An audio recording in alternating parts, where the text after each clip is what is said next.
রাজস্ব ব্যবস্থা বিভাগ হবে আমাদের অ্যাকশন আর্ম, যারা রাজস্ব আদায় করবে, যারা ফুড সোলজারের মতো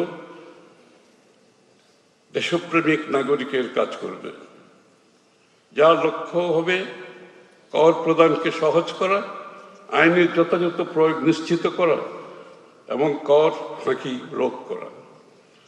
রাজস্ব নীতি বিভাগ গঠনের ক্ষেত্রে আমরা একটি গুরুত্বপূর্ণ দর্শনগত অবস্থান নিয়েছি। কর নীতি প্রণয়নের দায়িত্ব শুধুমাত্র আমলাতান্ত্রিক কাঠামোর মধ্যে সীমাবদ্ধ থাকবে না। আয়কর, ভ্যাট, কাস্টমস, অর্থনীতি, ব্যবসায় প্রশাসন, গবেষণা, পরিসংখ্যান, নিরীক্ষা, হিসাব বিজ্ঞান এবং আইন বিষয়ে অভিজ্ঞতা সম্পন্ন কর্মকর্তাদের পাশাপাশি দেশের প্রথিতযশা অর্থনীতিবিদ, বেসরকারি খাতের প্রতিনিধি, গবেষক, শিল্প বাণিজ্য সংগঠনগুলোর বিশেষজ্ঞদের মতামত ও পরামর্শকে আমরা নীতি প্রণয়ন প্রক্রিয়ার অবিচ্ছেদ্য অংশ করতে চাই। কারণ যে নীতি বাস্তবতা থেকে বিচ্ছিন্ন তা কখনো কার্যকর হতে পারে না।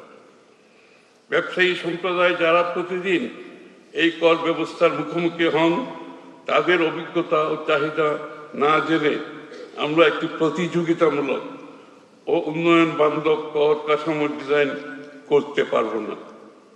তাই রাজস্ব নীতি বিভাগে একটি প্রাতিষ্ঠানিক পরামর্শ প্রক্রিয়া থাকবে, যেখানে নিয়মিত বিরতিতে বাজেট পূর্ব ও নীতি পূর্ব আলোচনার মাধ্যমে সরকারি বেসরকারি অংশীদারদের মতামত নেওয়া হবে। আমি বুঝতে পারি এই রূপান্তরমূলক পরিবর্তন অনেকের মধ্যে কিছু অনিশ্চয়তার সৃষ্টি করেছে। আমি তাদের আশ্বস্ত করতে চাই, এই সংস্কারের সাফল্য নির্ভর করে আপনাদের এই দক্ষতা পেশাদারিত্বের উপর।